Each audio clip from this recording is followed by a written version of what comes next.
Good morning, dear students. Retirement benefit തന്നെയാണ് ഇന്നത്തെ ക്ലാസ്സിൽ നമ്മൾ കണ്ടിന്യൂ ചെയ്യുന്നത്. ഇന്നത്തെ ക്ലാസ്സിൽ ആദ്യമായിട്ട് എടുക്കുന്ന റിട്ടയർമെന്റ് ബെനിഫിറ്റ് എന്ന് പറയുന്നത് നിങ്ങൾ ഇപ്പോഴത്തെ കാലത്ത് കോമൺ ആയിട്ട് കേൾക്കുന്ന ഒരു വേർഡാണ്. That is VRS, voluntary retirement. ഈ വോളണ്ടറി റിട്ടയർമെന്റിന്റെ സമയത്ത് നമുക്ക് കോമ്പൻസേഷൻ, നമ്മുടെ സർവീസ് പീരീഡ് കംപ്ലീറ്റ് ചെയ്തിട്ടില്ല, അതിന് മുമ്പായിട്ട് നമ്മൾ അവിടെ നിന്ന് റിസൈൻ ചെയ്ത് പോരാണെങ്കിൽ ആണ് നമ്മൾ എന്തായിട്ട് പറയുന്നത് VRS എടുക്കുക എന്ന് പറയുന്നത്. അപ്പോൾ കിട്ടുന്ന കോമ്പൻസേഷൻ എങ്ങനെയാണ് നമ്മൾ ഇൻകം ടാക്സ് ആക്ടിൽ കമ്പ്യൂട്ട് ചെയ്യുക എന്നുള്ളതാണ് നമ്മൾ ഡിസ്കസ് ചെയ്യേണ്ടത്. ഈ VRSന് പറയുന്ന വേറൊരു വേർഡാണ് ഗോൾഡൻ ഹാൻഡ് ഷേക്ക്. ഇത് രണ്ടാണെങ്കിലും VRS ആണെങ്കിലും ഗോൾഡൻ ഹാൻഡ് ഷേക്ക് എന്ന് പറയുന്ന ടേം ഉപയോഗിച്ചാലും സെക്ഷൻ 10 സബ്സെക്ഷൻ 10C പ്രകാരമാണ് ഇൻകം ടാക്സ് ആക്ടിൽ അതെങ്ങനെയാണ് കമ്പ്യൂട്ട് ചെയ്യേണ്ടത് എന്നുള്ളത് പറയുന്നത്. അപ്പോൾ അതിൽ ആദ്യം നമ്മൾ നോക്കേണ്ടത് payment received by an employee of the following at the time of voluntary retirement or termination of service is exempt to the extend of ₹5 lakh. നമുക്ക് മാക്സിമം കിട്ടുന്ന ലിമിറ്റ് എന്ന് പറയുന്നത് ഏത് ഒരു കേസ് ആണെങ്കിലും 5 ലക്ഷം രൂപയാണ്. അപ്പോൾ VRS എടുക്കുന്നത് അല്ലെങ്കിൽ നമ്മളെ സർവീസിൽ നിന്ന് ടെർമിനേറ്റ് ചെയ്യുന്നത് ഏതൊരു ഇൻസ്റ്റിറ്റ്യൂഷൻ ആയിരിക്കണം. ചിലപ്പോൾ പബ്ലിക് സെക്ടർ കമ്പനി ആയിരിക്കാം, അല്ലെങ്കിൽ വേറെ ഏതെങ്കിലും ഒരു ബോഡി ഓഫ് കോർപ്പറേഷനോ അല്ലെങ്കിൽ ഒരു ലോക്കൽ അതോറിറ്റിയോ ആയിരിക്കാം, അല്ലെങ്കിൽ ഒരു അതോറിറ്റി എസ്റ്റാബ്ലിഷ് ചെയ്തിട്ടത് സ്റ്റേറ്റ് അല്ലെങ്കിൽ സെൻട്രൽ ഗവൺമെന്റ് അല്ലെങ്കിൽ ഒരു പ്രൊവിൻഷ്യൽ ആക്ട് പ്രകാരം ഓർഗനൈസ് ചെയ്തിട്ടുള്ള ഒരു ഇൻസ്റ്റിറ്റ്യൂഷൻ ആയിരിക്കാം, അതല്ലെങ്കിൽ ഒരു ലോക്കൽ അതോറിറ്റി ആയിരിക്കാം, കോപ്പറേറ്റീവ് സൊസൈറ്റി ആയിരിക്കാം, അതല്ലെങ്കിൽ ഒരു യൂണിവേഴ്സിറ്റി ആയിരിക്കാം, IIT കമ്പനി ആയിരിക്കാം, അല്ലെങ്കിൽ ഇൻകം ടാക്സ് അതോറിറ്റീസ് നോട്ടിഫൈ ചെയ്തിട്ടുള്ള ഒരു ഇൻസ്റ്റിറ്റ്യൂഷൻ ഓഫ് മാനേജ്മെന്റ് ആയിരിക്കാം, അല്ലെങ്കിൽ ഒരു സ്റ്റേറ്റ് ഗവൺമെന്റോ അല്ലെങ്കിൽ സെൻട്രൽ ഗവൺമെന്റോ ആയിട്ടുള്ള ഒരു ഓർഗനൈസേഷൻ ആണെങ്കിലും നമുക്ക് VRSൽ നമുക്ക് ലഭിക്കുന്ന മാക്സിമം എക്സംഷൻ എമൗണ്ട് എന്ന് പറയുന്നത് എത്രയാണ്? 5 ലക്ഷം രൂപയാണ്.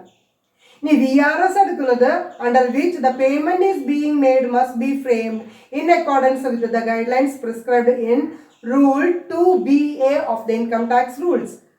VRS നമ്മൾ കമ്പ്യൂട്ട് ചെയ്യുമ്പോൾ ഈ VRS എന്ന് പറയുന്നതിൽ നമുക്ക് ലഭിച്ചിരിക്കുന്ന ആ എമൗണ്ട്, എനി എമൗണ്ട്, ആ എമൗണ്ട് എന്തിൻ്റെ അണ്ടറിൽ വരുന്നതായിരിക്കണം? റൂൾ 2BAയുടെ പറഞ്ഞിരിക്കുന്ന കണ്ടീഷൻസ് ഫോളോ ചെയ്യുന്ന ഒരു കോമ്പൻസേഷൻ ആണ് VRS മൂലം നമുക്ക് ലഭിച്ചിട്ടുള്ളത് എന്നുണ്ടെങ്കിലാണ് നമുക്ക് ഇൻകം ടാക്സ് അതോറിറ്റിയിൽ ഈ എക്സംഷൻ നമുക്ക് എടുക്കാനായിട്ട് സാധിക്കും. In case of a company other than a public sector company and a cooperative society, such income must be approved by the Chief Commissioner or Director General of Income Tax. Income Taxന്റെ authorities chief കമ്മീഷണറോ അല്ലെങ്കിൽ director general of income ടാക്സോ ഒരു private കമ്പനിയാണ്, അതായത് ഒരു public sector company അല്ല അല്ലെങ്കിൽ ഒരു കോപ്പറേറ്റീവ് സൊസൈറ്റി അല്ല എന്നുണ്ടെങ്കിൽ ആരുടെ പെർമിഷൻ വേണം? ഈ പറഞ്ഞ ഇൻകം ടാക്സ് അതോറിറ്റീസ്, അതായത് ചീഫ് കമ്മീഷണറോ അല്ലെങ്കിൽ ഡയറക്ടർ ജനറലുടെ പെർമിഷൻ ഉണ്ടെങ്കിൽ മാത്രമേ നമുക്ക് VRSൽ നിന്ന് ലഭിച്ചിട്ടുള്ള കോമ്പൻസേഷൻ എക്സംഷൻ അപ്ലൈ ചെയ്യാനായിട്ട് സാധിക്കും. However, such approval is not necessary from assessment year 2001-2002 onwards. പക്ഷെ 2001-2002 ശേഷമുള്ള ഒരു കോമ്പൻസേഷൻ ആണെങ്കിൽ ഈ പറയുന്ന ഒരു അപ്രൂവൽ ഇൻകം ടാക്സ് അതോറിറ്റീസിന്റെ ഒരു അപ്രൂവൽ ലഭിക്കേണ്ട കാര്യം ഇല്ല. ഇങ്ങനെയുള്ള കമ്പനി ആണെങ്കിൽ other than public sector company or cooperative societies ആണ്. Where the exemption has been allowed under above section for any assessment year, no exemption shall be allowed in relation to any other assessment year. ഏത് വർഷമാണോ നമുക്ക് ലഭിച്ചിട്ടുള്ളത് ആ വർഷം മാത്രമേ നമുക്ക് exemption ലഭിക്കുള്ളൂ. മറ്റുള്ള വർഷങ്ങളിലേക്ക് നമുക്ക് അത് എന്തായിട്ട് എടുക്കാനായിട്ട് സാധിക്കില്ല, എക്സംഷൻ ആയിട്ട് എടുക്കാനായിട്ട് സാധിക്കില്ല. Further, where any relief under section 89 for any assessment year in respect of any amount received or receivable or voluntary retirement or termination of service has been allowed, no exemption under the clause shall be allowed for any assessment year. ഇനി നമുക്ക് relief under section 89 claim ചെയ്തിട്ടുള്ളതാണ് എന്നുണ്ടെങ്കിൽ നമുക്ക് ഒരിക്കലും അത് എന്തായിട്ട് എടുക്കാനായിട്ട് സാധിക്കില്ല, എക്സംഷൻ ആയിട്ട് എടുക്കാനായിട്ട് സാധിക്കില്ല. അത് വോളണ്ടറി റിട്ടയർമെന്റ് ആയിക്കോട്ടെ അല്ലെങ്കിൽ ടെർമിനേഷൻ ആയിക്കോട്ടെ, എനി എമൗണ്ട് റിസീവ്ഡ് അല്ലെങ്കിൽ റിസീവബിൾ എന്ന് പറയുന്നതാണെങ്കിലും നമുക്കത് എടുക്കാനായിട്ട് സാധിക്കില്ല. ഇനി ഇതിനോട് റിലേറ്റഡ് ആയിട്ടുള്ള കമ്പ്യൂട്ടേഷൻ നമ്മൾ എങ്ങനെയാണ് ചെയ്യുന്നത്? ഇപ്പൊ നമ്മൾ നേരത്തെ പറഞ്ഞിട്ടുള്ളത് സെർട്ടൈൻ റൂൾസ് ആൻഡ് റെഗുലേഷൻസ് ആണ്. അതായത് സെക്ഷൻ 2BA പറയുന്ന റൂൾസ് പ്രകാരമാണ് ഇൻകം ടാക്സ് ആക്ടിലെ VRS മൂലം നമുക്ക് ലഭിക്കുന്ന കോമ്പൻസേഷൻ, നമുക്ക് എക്സംഷൻ ലഭിക്കുന്നത് മാക്സിമം നമുക്ക് ലഭിക്കുന്നത് 5 ലക്ഷം രൂപയാണ്. ഇനി അതിന്റെ കമ്പ്യൂട്ടേഷൻ എന്ന് പറയുന്നത് he is eligible for exemption to the extent of the least of the following. 4 calculation ഉണ്ട്. ആ 4 ടൈപ്പ് ഓഫ് കാൽക്കുലേഷന്റെ എമൗണ്ട് നമ്മൾ എടുത്തിട്ട് ഏതാണ് ലീസ്റ്റ് വരുന്നത് ആ എമൗണ്ട് ആണ് നമുക്ക് ഇവിടെ എക്സംഷൻ ആയിട്ട് എടുക്കുക. മാക്സിമം എത്രയാണ്? 5 ലക്ഷം എന്നുള്ളതാണ് 4ാമത്തെ എമൗണ്ട്. ഇനി ആദ്യത്തെ എമൗണ്ട് എന്ന് പറയുന്നത് 3 months salary for each completed year of service. ഓരോ വർഷം കംപ്ലീറ്റ് ചെയ്യുമ്പോൾ എത്ര മാസം വീതം നമുക്ക് കമ്പ്യൂട്ട് ചെയ്യാനായിട്ട് സാധിക്കും? 3 മാസം വീതം നമുക്ക് കമ്പ്യൂട്ട് ചെയ്യാനായിട്ട് സാധിക്കും. അപ്പൊ എത്രത്തോളം കംപ്ലീറ്റഡ് ഇയർ ഓഫ് സർവീസ് ഉണ്ട്? ഫോർ എക്സാമ്പിൾ പറയുകയാണെങ്കിൽ 10 വർഷം ഉണ്ടെങ്കിൽ ആ 10 വർഷത്തേക്ക് നമുക്ക് എത്ര മാസം വീതം എടുക്കാനായിട്ട് സാധിക്കും? 3 മാസം വീതം എടുക്കാനായിട്ട് സാധിക്കും. ഇനി രണ്ടാമത്തെ computation salary at the time of retirement multiplied by the balance of months of service left before the actual retirement. Actual റിട്ടയർമെന്റിന് ഇനി എത്ര മാസം കൂടി ഉണ്ട് എന്നും കൂടി നമ്മൾ ഇതിലെ കണക്കാക്കി എടുക്കണം. അതായത് നമ്മൾ എടുക്കുന്നത് റിട്ടയർമെന്റ് സമയത്തെ സാലറി എടുത്തിട്ട് എന്തുകൊണ്ടാണ് മൾട്ടിപ്ലൈ ചെയ്യേണ്ടത്? ഇനി ബാലൻസ് ഓഫ് സർവീസ് എത്ര മാസം ഉണ്ട് എന്ന് കണക്കിലെടുത്തുകൊണ്ട് അതിനെ നമ്മൾ മൾട്ടിപ്ലൈ ചെയ്തിട്ടുള്ള എമൗണ്ട് ആണ് രണ്ടാമത്തെ കേസിൽ നമ്മൾ എടുക്കുന്നത്. മൂന്നാമത്തെ കേസിൽ എടുക്കുന്നത് what is the actual amount received. ഈ അസസ്മെന്റ് ഇയറിൽ നമുക്ക് എത്രയാണോ ആക്ച്വലി റിസീവ്ഡ് ആ എമൗണ്ട് നമ്മൾ എടുക്കും. 4ാമത്തെ കാറ്റഗറിയിൽ മാക്സിമം ലിമിറ്റ് ആയിട്ടുള്ള 5 ലക്ഷമാണ് എടുക്കുന്നത്. ഈ 4 കമ്പ്യൂട്ടേഷനും ചെയ്ത് ഏതാണോ ലീസ്റ്റ് വരുന്നത് അതായിരിക്കും നമ്മുടെ VRSന്റെ കോമ്പൻസേഷൻ എന്ന് പറഞ്ഞ് എക്സംഷൻ കാൽക്കുലേറ്റ് ചെയ്യുമ്പോൾ നമ്മൾ എടുക്കേണ്ടത്. ഇവിടെ സാലറി എന്ന് പറയുന്നത് നമ്മൾ നേരത്തെ പറഞ്ഞിരുന്നു 3 months സാലറി, അതുപോലെ തന്നെ salary at the time of retirement എന്ന് പറയുന്നത്. അപ്പൊ ഒന്നാമത്തെയും രണ്ടാമത്തെയും കമ്പ്യൂട്ടേഷനിൽ നമുക്ക് സാലറി എന്ന് പറയുന്നതിൽ എന്തൊക്കെയാണ് ഇൻക്ലൂഡഡ് ആകുക എന്നുള്ളത് നമുക്ക് നോക്കണം. അതിൽ നമ്മൾ HRA ഒക്കെ കാൽക്കുലേറ്റ് ചെയ്യുന്ന പോലെ തന്നെ ബേസിക് പേ വരുന്നുണ്ട്, dearness allowance under the terms of employment വരുന്നുണ്ട്, അതുപോലെ തന്നെ കമ്മീഷൻ വരുന്നത്. Fixed percentage on turn over ആണെങ്കിൽ മാത്രമേ നമുക്ക് അത് എടുക്കാനായിട്ട് സാധിക്കുള്ളൂ. അപ്പൊ നമ്മൾ സാലറി പറഞ്ഞത് കമ്പ്യൂട്ട് ചെയ്യുന്ന സമയത്ത് ബേസിക് സാലറി എടുക്കണം, dearness allowance under the terms of employment ആണെങ്കിൽ മാത്രമേ നമ്മൾ എടുക്കുന്നുള്ളൂ. പിന്നെ നമ്മൾ ചെയ്യുന്നത് എന്താണ്? Commission, fixed percentage on turn over ആണെങ്കിൽ അതും കൂടി നമ്മൾ ഇൻക്ലൂഡ് ചെയ്യണം.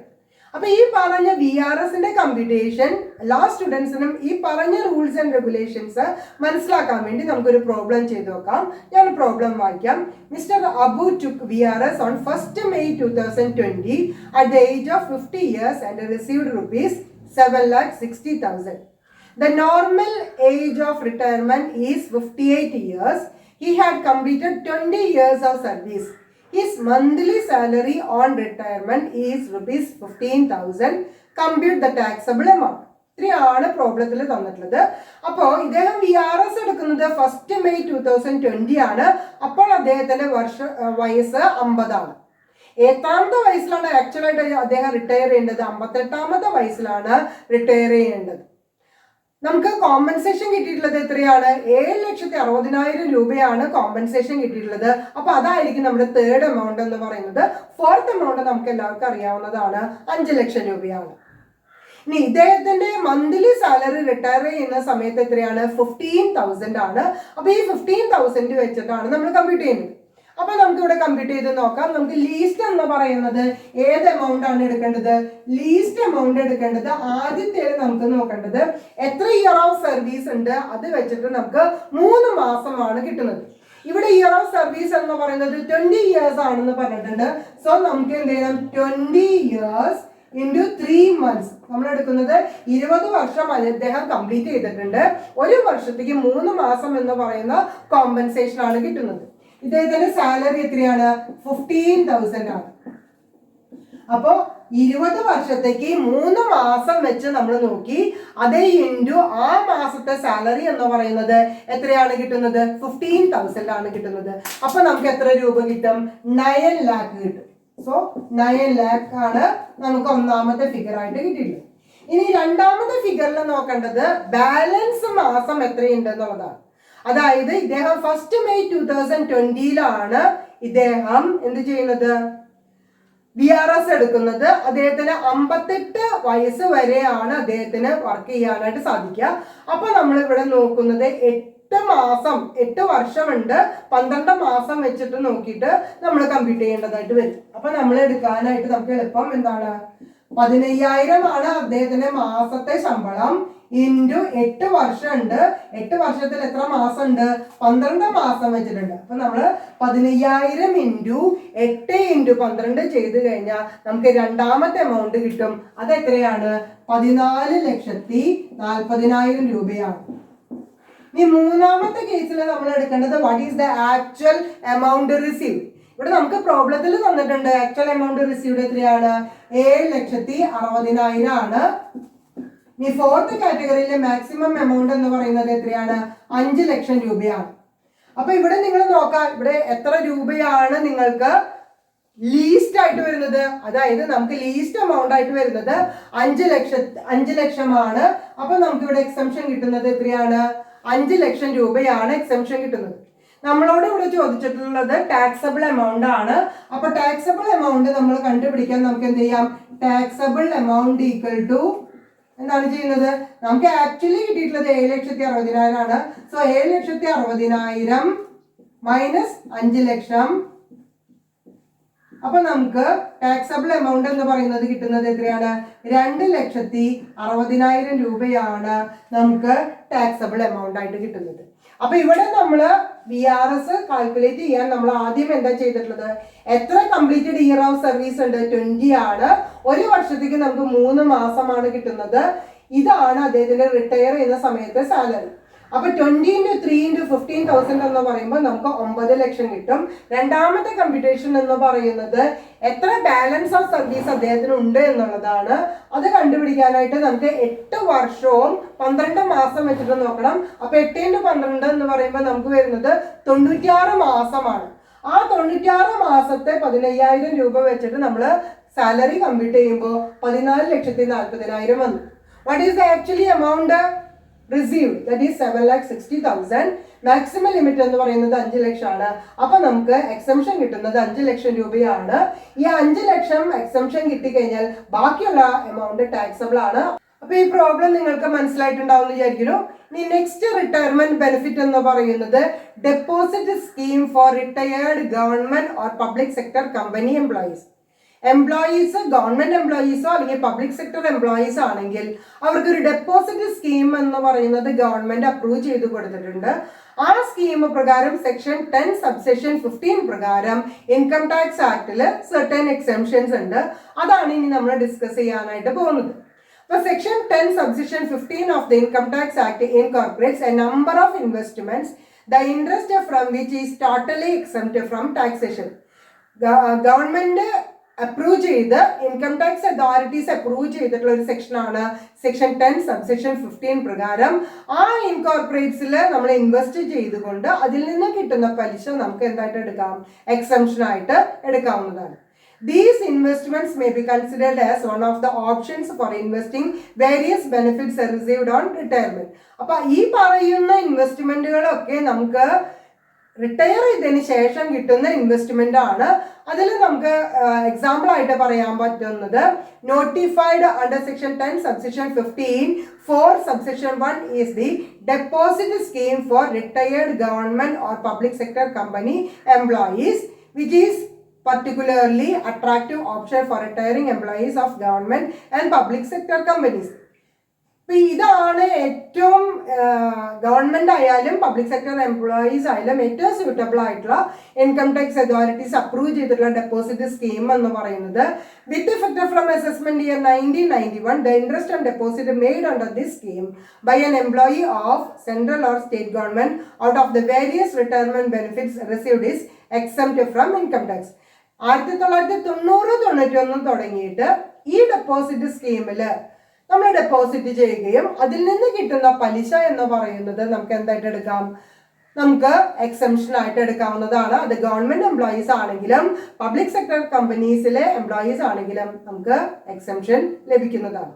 This exemption was subsequently extended to employees of public sector companies from assessment year 91-92 via notification number 2/19/89 NS2 dated 12/12/1990.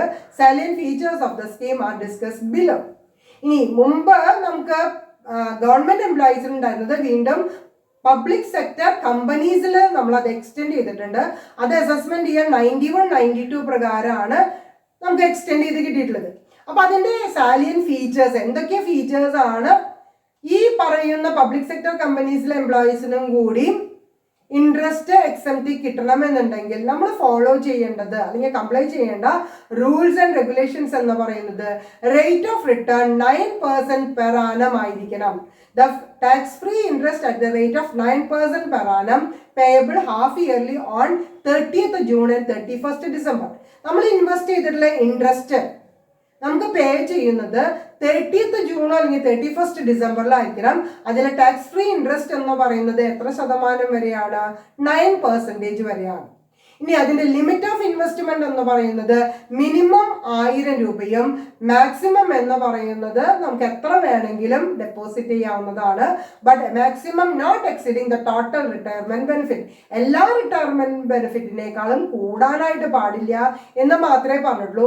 Minimum limit ആണ് നിങ്ങൾ നോട്ട് ചെയ്യേണ്ടത്. അത് എത്ര രൂപയാണ്? 1000 രൂപയാണ്. ഇനി ഇതിന്റെ ലിക്വിഡിറ്റി എന്ന് പറയുന്നത് entire balance can be withdrawn after expiry of 3 years from the date of deposit. നമ്മൾ എന്നാണോ ഡെപ്പോസിറ്റ് ചെയ്തിട്ടുള്ളത് അതിന് 3 വർഷത്തിന് ശേഷം നമുക്ക് വേണമെങ്കിൽ ഈ ബാലൻസ് എന്ത് ചെയ്യാവുന്നതാണ്? വിഡ്രോ ചെയ്യാവുന്നതാണ്. Premature encashment can be made after 1 year from the date of deposit in which case interest on amount withdrawn will be payable at the rate of 4% from the date of deposit to the date of withdrawal. ഇനി ഇതിന്റെ പീരീഡിന്റെ ഇടയിൽ നമ്മൾ withdraw ചെയ്യാണ്. നമ്മളോട് പറഞ്ഞിരുന്നു deposit ചെയ്യുമ്പോൾ 3 വർഷത്തേക്ക് നമുക്ക് വിഡ്രോ ചെയ്യാനായിട്ട് സാധിക്കില്ല. 3 വർഷത്തിന് ശേഷം നമ്മളോട് വിഡ്രോ ചെയ്യാമെന്ന് പറഞ്ഞിട്ടുണ്ട്. അതിന് മുമ്പായിട്ട് നമ്മൾ എൻകേഷ് ചെയ്യാണ്. അതായത് 1 വർഷത്തിന് ശേഷം നമ്മുടെ ഡെപ്പോസിറ്റിന്റെ പീരീഡ് കഴിയുന്നതിന് മുമ്പായിട്ട് നമ്മൾ വിഡ്രോ ചെയ്യുകയാണെങ്കിൽ അവിടെ ഇൻട്രസ്റ്റ് എന്ന് പറയുന്നത് എങ്ങനെയാ പറഞ്ഞിട്ടുള്ളത്? an amount withdrawn will be payable at the rate of 4% from the date of deposit to the date of withdrawal. നമ്മൾ എത്ര രൂപ തിരിച്ചു കൊടുക്കണം? ഡേറ്റ് ഓഫ് ഡെപ്പോസിറ്റ് തുടങ്ങിയിട്ട് ഡേറ്റ് ഓഫ് വിഡ്രോവൽ വരെ 4% ആണ് നമ്മൾ റിട്ടേൺ ചെയ്യേണ്ടത്. ഇനി മറ്റുള്ള കൺസിഡറേഷൻ എന്ന് പറയുന്നത് only 1 account can be open in own name or jointly with spouse. സ്വന്തമായിട്ടോ അല്ലെങ്കിൽ സ്പൗസിന്റെ പേരിലോ ജോയിന്റ് ആയിട്ടോ എത്ര അക്കൗണ്ട് ഓപ്പൺ ചെയ്യാൻ പാടുള്ളൂ? ഒരേ ഒരു അക്കൗണ്ട് മാത്രമേ ഓപ്പൺ ചെയ്യാനായിട്ട് പാടുള്ളൂ. Account is to be open within 3 months of receiving retirement of benefit. ഇനി അക്കൗണ്ട് ഓപ്പൺ ചെയ്യുന്നത് എങ്ങനെയായിരിക്കണം? It is to be open within 3 months of receiving retirement benefit. Retirement benefit കിട്ടിയിട്ട് 3 മാസത്തിനുള്ളിൽ തന്നെ ഈ ഡെപ്പോസിറ്റ് സ്കീം നമ്മൾ ഓപ്പൺ ചെയ്യേണ്ടതാണ്.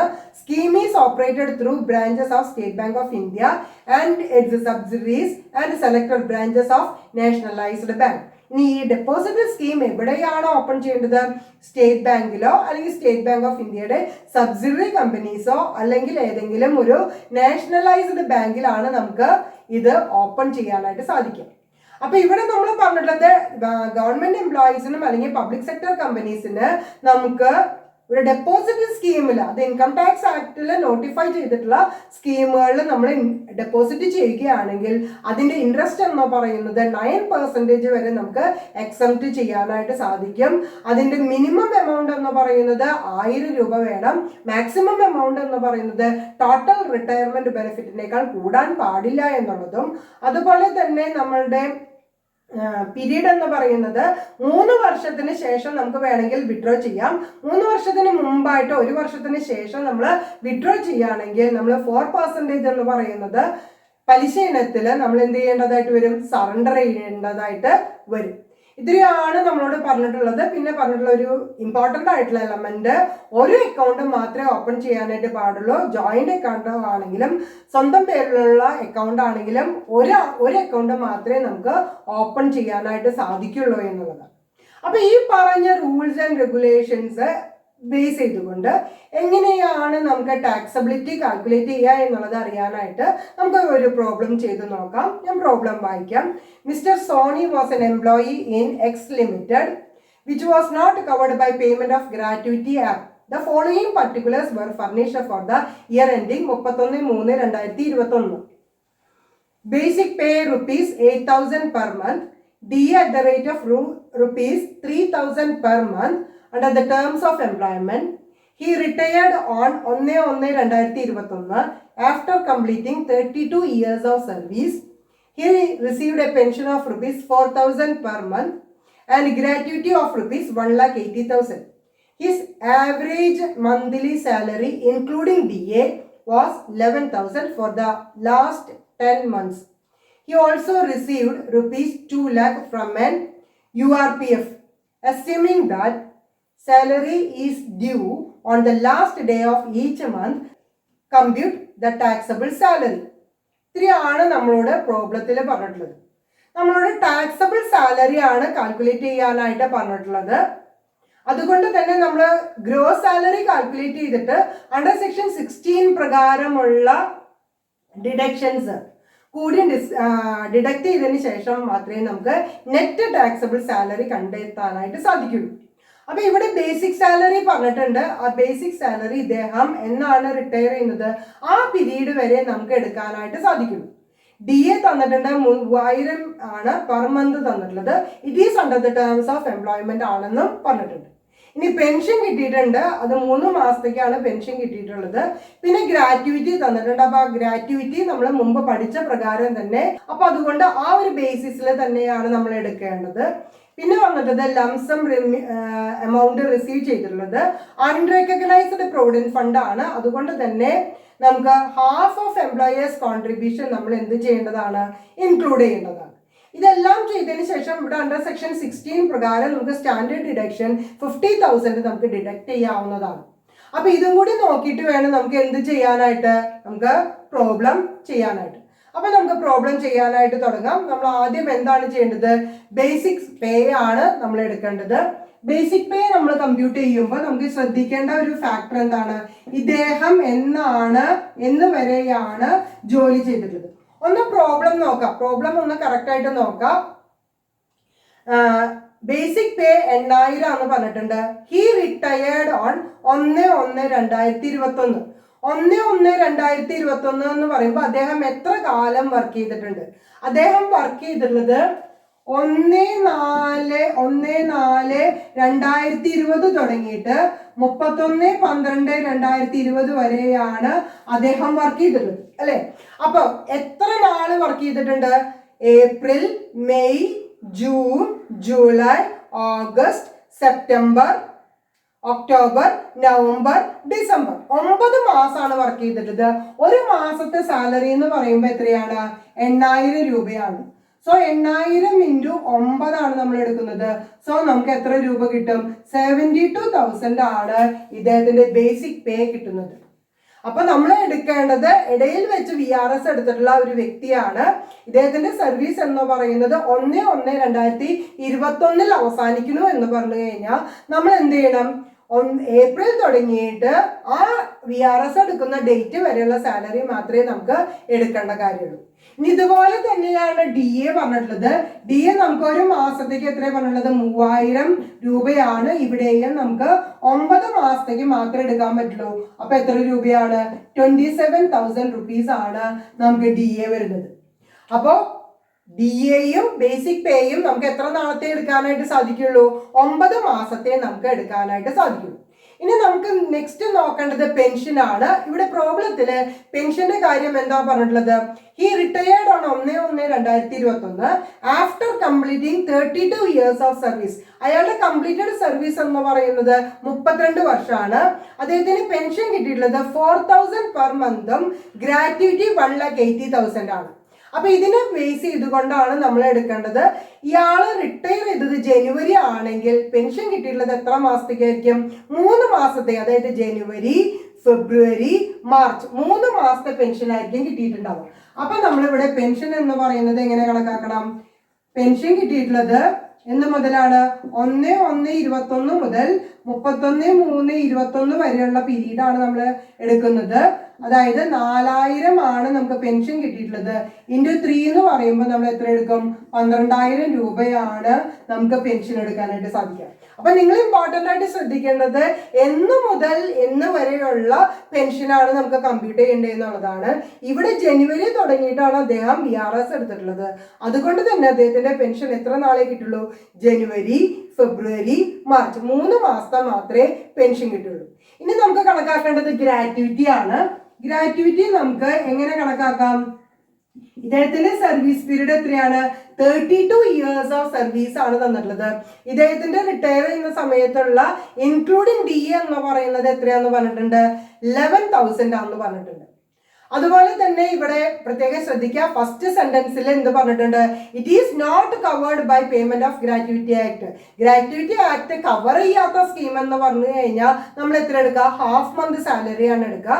ഗ്രാറ്റുവിറ്റി ആക്ട് 1972 കവർ ചെയ്യുന്നു എന്ന് പറഞ്ഞു കഴിഞ്ഞാൽ നമ്മൾ എത്ര എടുക്കുക? 1/3 ആണ്. ഇവിടെ not covered by gratuity act എന്ന് പറയുമ്പോൾ നമ്മൾ എങ്ങനെയാണ് കണക്കാക്കേണ്ടത്?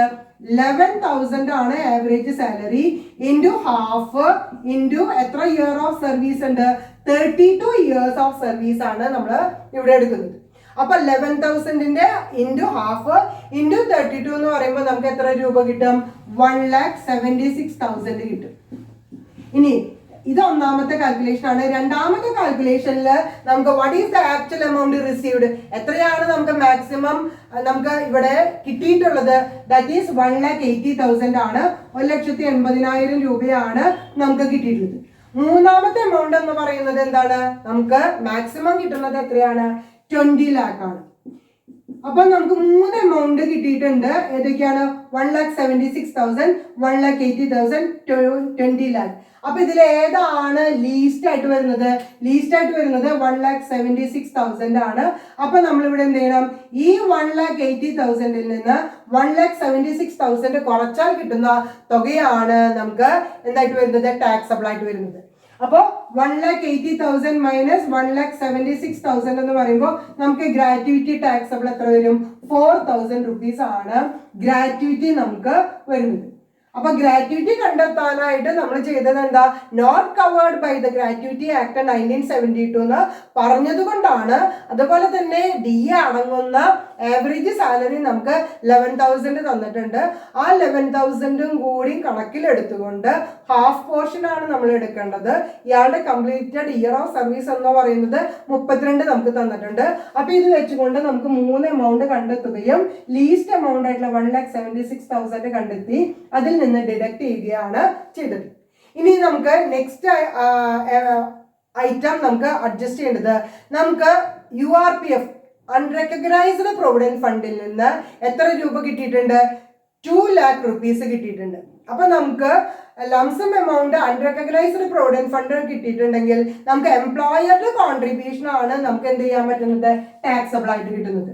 അപ്പൊ URPF-ല് നമുക്ക് വരുന്നത് എംപ്ലോയറുടെ കോൺട്രിബ്യൂഷൻ ആയിട്ടുള്ള ഹാഫ് പോർഷൻ ആണ്. ടോട്ടൽ കോൺട്രിബ്യൂഷൻ എന്ന് പറയുന്നത് എത്ര വന്നിട്ടുണ്ട്? 2 lakh ആണ് തന്നിട്ടുള്ളത്.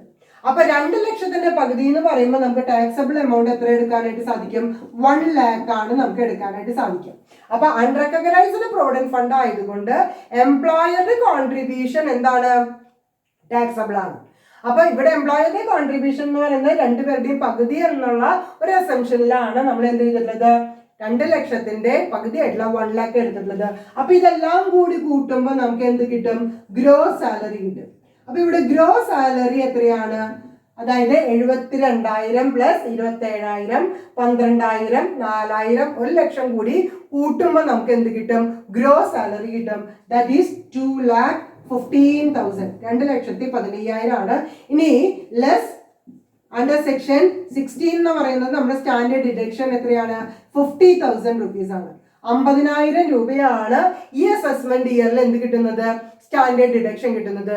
അത് ഡിഡക്ട് ചെയ്യുമ്പോൾ നമുക്ക് നെറ്റ് ടാക്സബിൾ സാലറി ആണ് കിട്ടുന്നത്. അത് എത്ര രൂപയാണ്, 1,65,000 rupees ആണ്.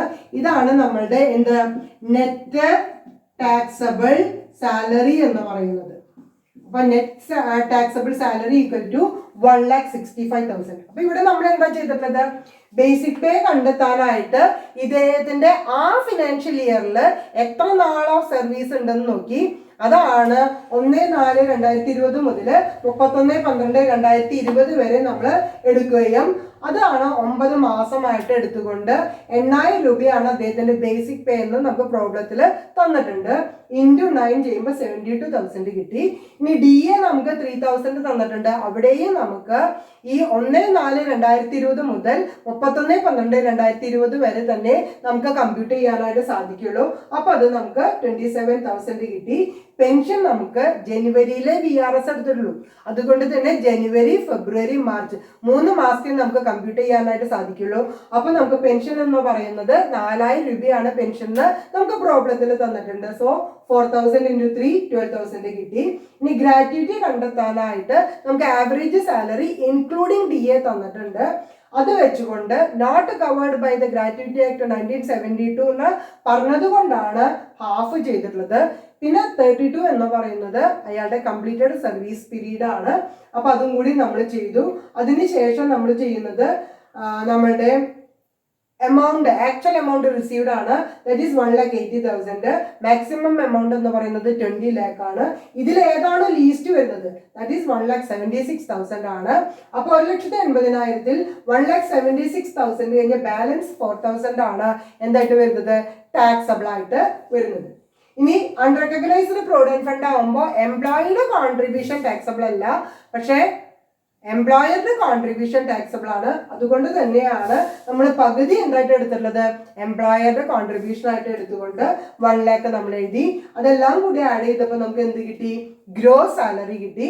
അതിൽ നിന്ന് അണ്ടർ സെക്ഷൻ 16 പ്രകാരമുള്ള സ്റ്റാൻഡേർഡ് ഡിഡക്ഷൻ 50,000 കുറച്ചപ്പോഴാണ് എന്ത് കിട്ടിയത്, നെറ്റ് ടാക്സബിൾ സാലറി എന്ന് പറയുന്ന 1,65,000 കിട്ടി. അപ്പൊ ഇന്നത്തെ ക്ലാസ്സിൽ ഞാൻ റിട്ടയർമെന്റ് ബെനിഫിറ്റിലെ 2 കാര്യങ്ങളാണ് ഡിസ്കസ് ചെയ്തിട്ടുണ്ടായിരുന്നത്. ഒന്ന് VRS അല്ലെങ്കിൽ ഗോൾഡൻ ഹാൻഡ് ഷേക്കിൽ വരുന്ന കോമ്പൻസേഷൻ, നമുക്ക് എത്രത്തോളം എക്സംഷൻ കിട്ടും എന്നുള്ളതും. രണ്ടാമത്തത് deposit scheme for the government employees or public sector companies employees എന്ന് പറയുന്ന 2 കാറ്റഗറി ആയിട്ടാണ് നമ്മൾ ഡിസ്കസ് ചെയ്തിട്ടുണ്ടായിരുന്നത്. തിയറി നന്നായിട്ട് വായിച്ചു നോക്കിയതിന് ശേഷം മാത്രം നമ്മൾ എന്ത് ചെയ്യണം, പ്രോബ്ലം ചെയ്യണം. ഓരോന്നിൻ്റെയും കമ്പ്യൂട്ടേഷൻ സെപ്പറേറ്റ് ആയിട്ട് തന്നെ പഠിക്കേണ്ടതുണ്ട്. എല്ലാം ഡിഫറെൻ്റ് ആയിട്ടാണ് നമ്മൾ കമ്പ്യൂട്ട് ചെയ്യുന്നത്. അതുകൊണ്ട് തന്നെ ആ കമ്പ്യൂട്ടേഷൻ സെപ്പറേറ്റ് ആയിട്ട് നോക്കുകയും നിങ്ങളുടെ ടെക്സ്റ്റ് ബുക്കിലുള്ള കണക്കുകൾ ചെയ്തു നോക്കുകയും വേണം. എന്നിട്ട് എന്തെങ്കിലും ഡൗട്ട് ഉണ്ടെങ്കിൽ ചോദിക്കുക. Thank you very much. Have A nice day.